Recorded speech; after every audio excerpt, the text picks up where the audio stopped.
People regard Jerusalem as the spiritual capital of the world. And indeed, it is a holy place for all religions. It is definitely the holiest place in the world.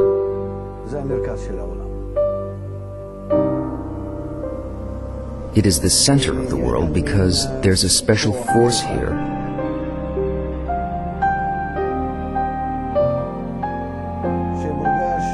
which is felt differently by different people.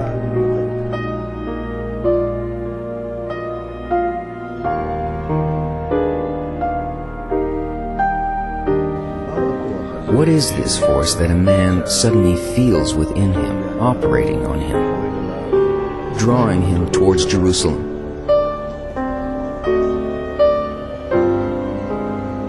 A person starts feeling the spiritual root that exists in this city. This exists within us, close to us. It has spiritual, eternal life. It's the force of love.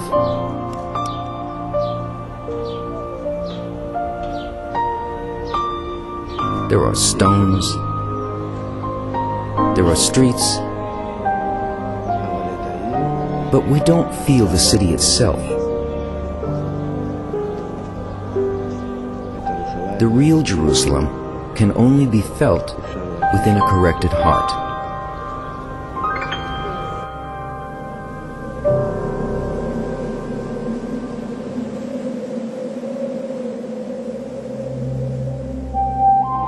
Everything we have in this world descends from above downward. Hence, there is a Jerusalem of above and a Jerusalem of below. There is a heart which is Malchut of above and man's heart below.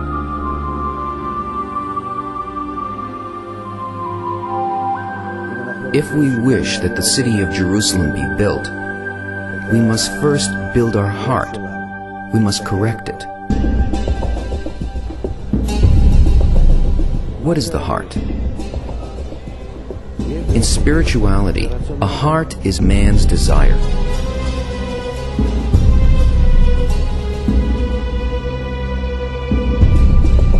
If the desire is limited by man settling for this world,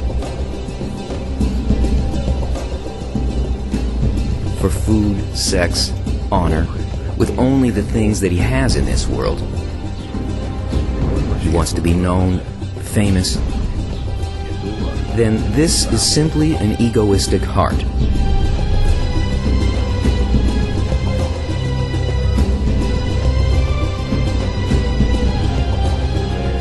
So man is satisfied with this world, and he doesn't need the spiritual Jerusalem.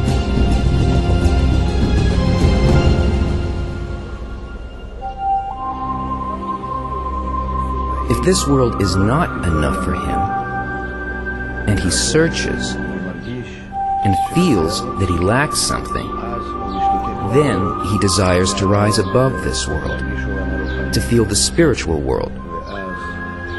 Then his heart yearns for correction. It yearns to be free of the egoistic desires.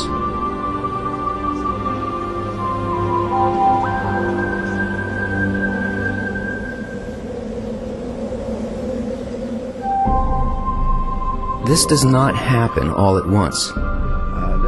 First, a man builds a wall dividing all his desires between clean and unclean, egoistic and altruistic desires, just like the city wall.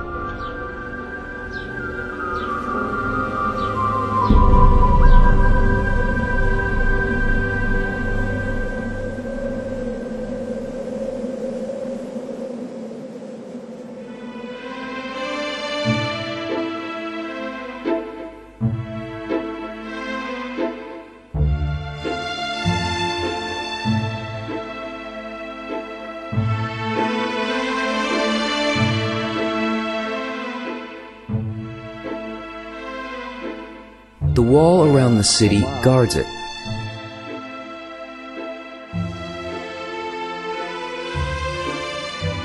When a person corrects his heart to be as Jerusalem,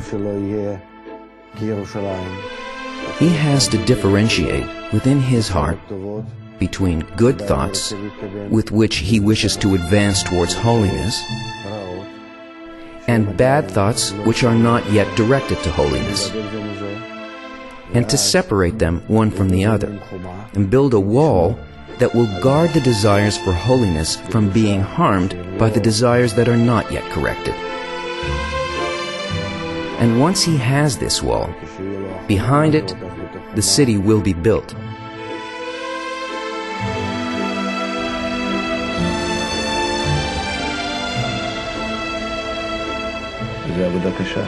It's hard work to divide and differentiate the desires, because our ego is constantly pressuring and tricking us. It makes a person restless, evoking within him increasingly greater desires. So the main thing here is not to break.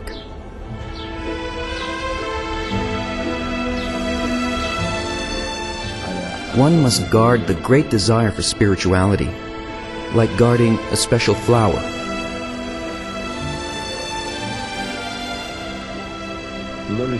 One must be as blind, not to see, not to listen to the logical, egoistic advice.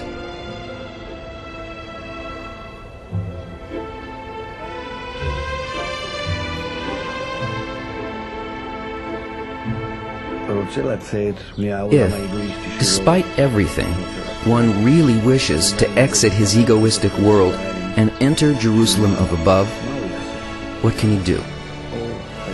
He must search for the gate that will lead him into the city.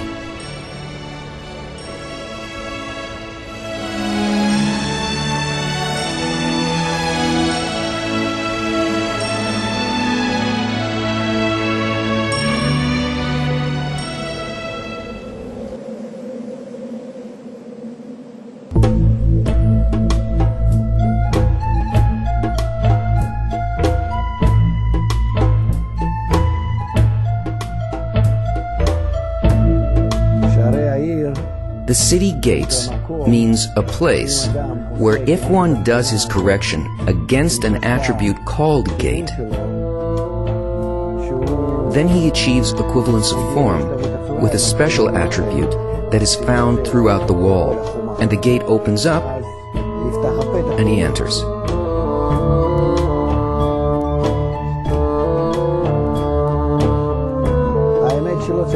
The truth is, there should be no gate, but a wall. I reach the wall, which is a condition that if I fulfill it, the entry opens up and I pass through.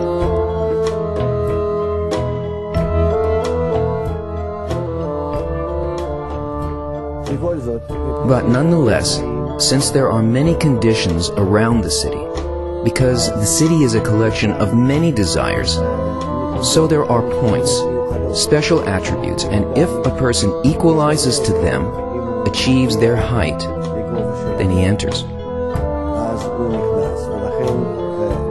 Thus, there are special places in the wall that show the main attributes which, once acquired, a person has the right to enter. He has the purity. He gets a masach, a screen, according to the wall, because a wall is a masach, and he moves into the city.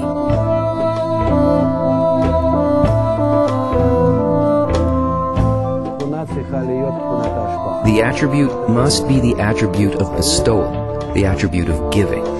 Inside the city, bestowal is in complete control, and outside the city, the attribute is of receiving, egoism.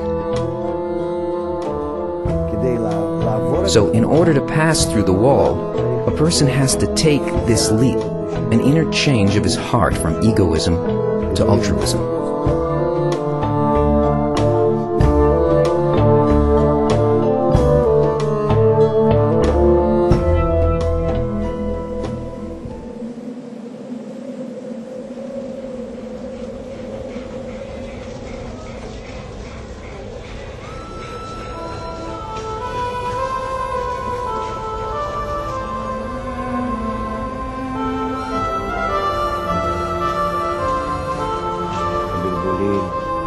The road by which you approach the spiritual Jerusalem is made of mistakes, confusions, feelings of despair, helplessness. These are all states where you feel that you advance and then leave, and still you are going through it, becoming corrected. This is what is called approaching and nearing Jerusalem.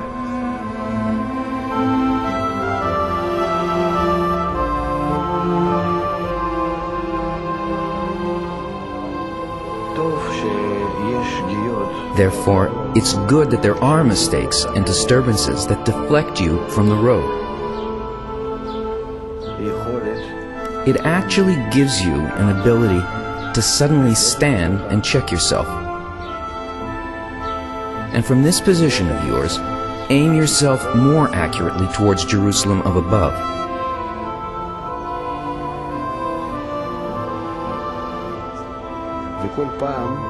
Each time, Jerusalem looks different to you.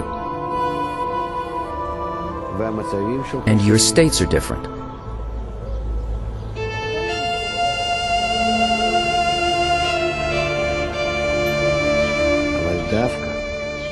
But precisely by all the different forms and situations, the upper city opens to a person.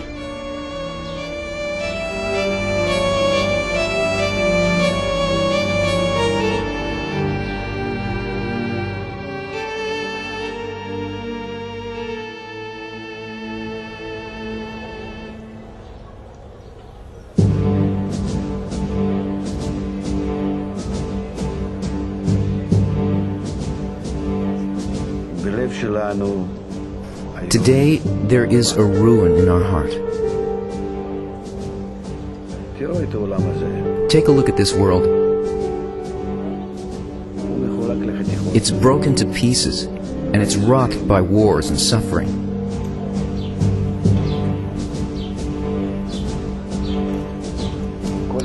Every individual in this world is like a cancerous cell, living only for itself, consuming others. It's the same with Jerusalem. We're tearing it to pieces.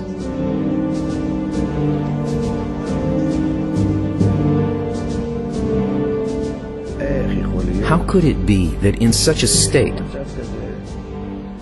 the attributes of Jerusalem will suddenly awaken? The capital of unity and love. Jerusalem of adhesion, when there's no unity among its residents.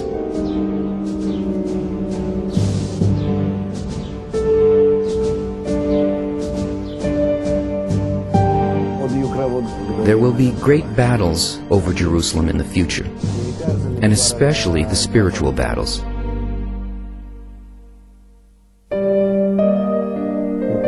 This is because the forces of klipa, shells, and the forces of kedusha, holiness, always try to get hold of the place where the upper light should come. And this struggle will not stop until Gemar Tikkun, the end of correction, when the greatest battle will take place, the completion of the Gog and Magog war, which at this very moment is at its climax.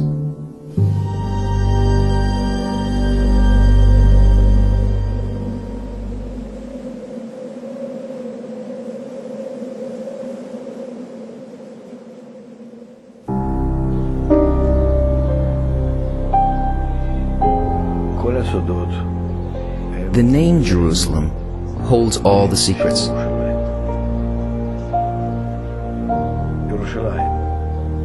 Jerusalem means the highest, corrected, and perfect awe.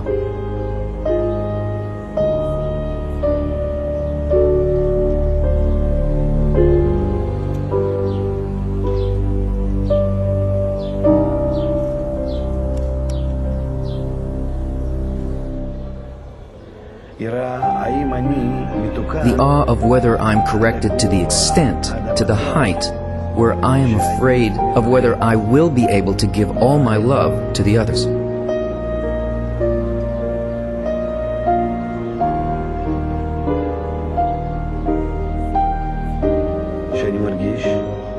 Then, on top of this fear that I feel, the understanding of the method opens up, the system of the lights and forces.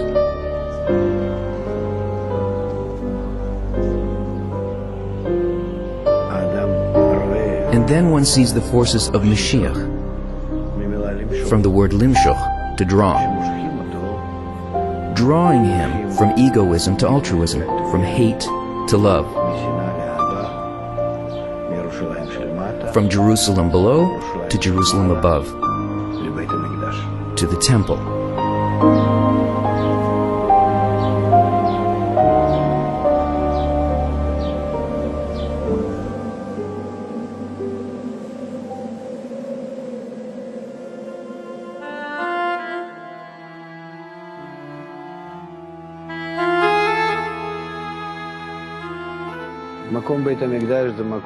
The temple is a place where the spiritual forces are concentrated.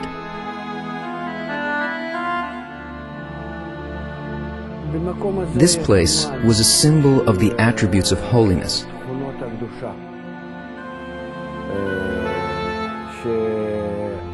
Man used to have these forces which operate in spirituality, which controlled him according to his desires.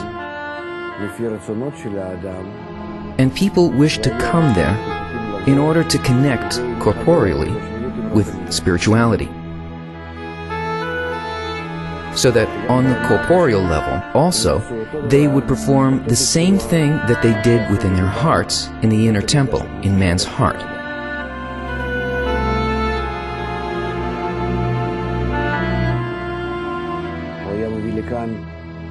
Man used to bring fruit, donations, and tithes to the stones.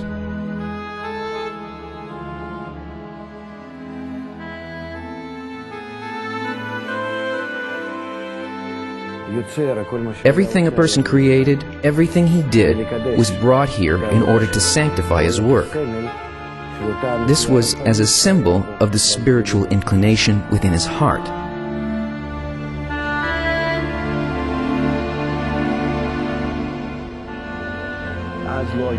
There were no prayer books at that time. People used to come there and speak straight from their hearts, from the bottom of their hearts. Whatever they felt was what they spoke to the upper force, and they didn't need any words.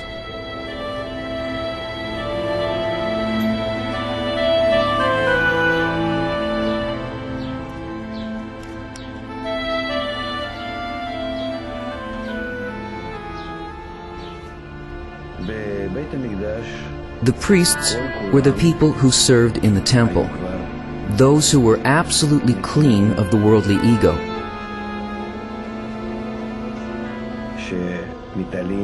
and who ascended above all their desires to bestow perfect love.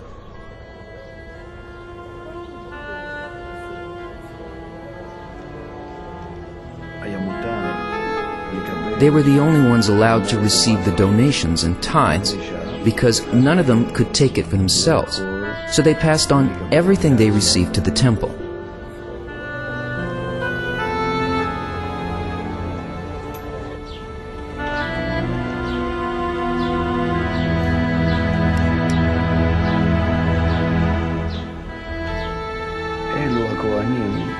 The priests are the desires within man that want only one thing: to bring the knowledge of the upper force to this world. These great, exalted desires exist in each of us, and there will come a time when these priests will awaken within us.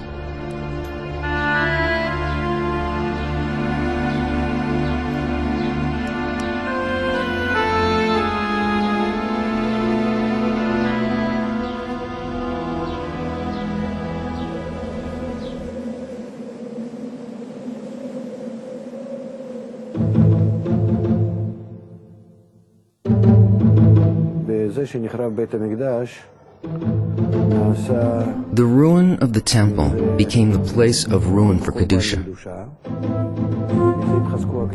thus allowing the klipot, the forces of impurity, the egoistic forces, to grow stronger. Since then, they surround this place, wanting to suck the abundance and the power from it. Indeed, that's what they do, and they grow stronger. We, on the other hand, do not feel strengthened by it, but rather we feel weakness and emptiness and misery, since it's not the klipot, but us that have to start the correction and draw everyone else to correction, to the spiritual ascension, so that the klipot will also have no choice but to ascend to spirituality and disappear. Then there will be a house, as it is written, "My house will be called the house of prayer for all nations, one temple for all humanity."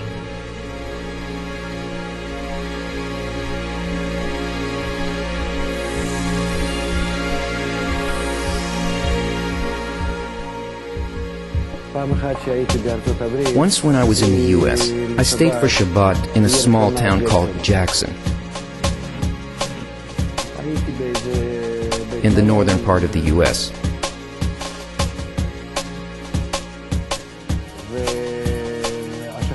I was staying in a hotel, and I sat on the lawn with a person staying next to me, who was a simple working-class German, as I could tell by his hands. He realized immediately that I was Jewish, and he asked me where I was from. I told him that I was from Israel, and he had only one question, which was really a serious question. He asked it painfully, "Why aren't you building the temple?" So I told him, how is it possible to build the temple if there's ruin in our heart? And he understood this, and he said, so let's start from that.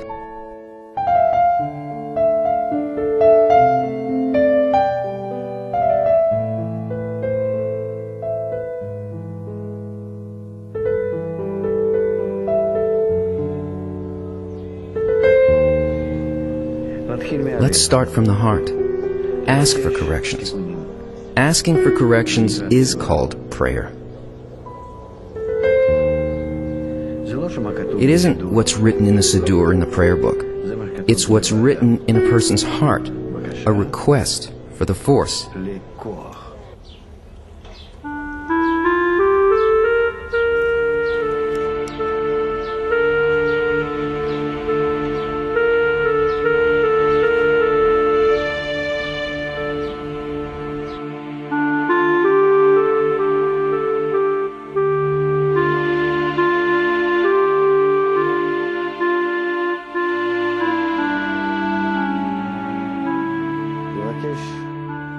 To ask for the force is what will elevate us above this world to the spiritual world, from egoistic desires to altruistic qualities, to bestowal, to love. If they come to that,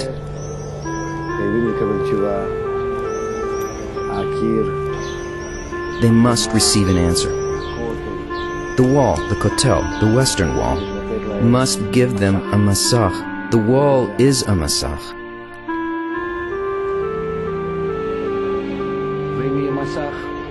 If there is a masach, then the third temple will be built in one's heart.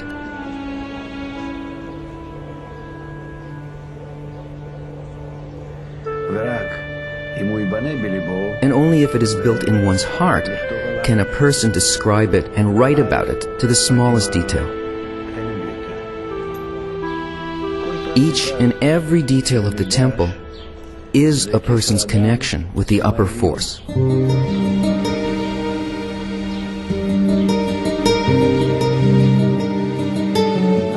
There is only one prayer. A prayer for the sake of all, that a person will connect with the whole, with all of the others, as one body, as one man in one heart, one big heart in which all of humanity will unite. Only one prayer can reach the upper temple, and it's from there that the answer comes.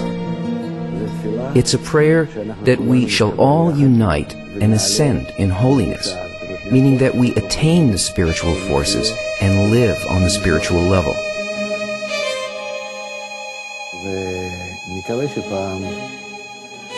let's hope that we will gain a state where Jerusalem is rebuilt.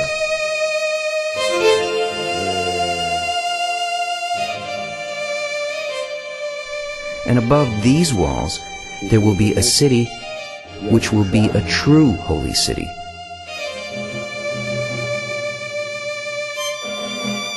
That its pattern will perfectly match its upper spiritual root in the world of Absolute. That is the real Jerusalem.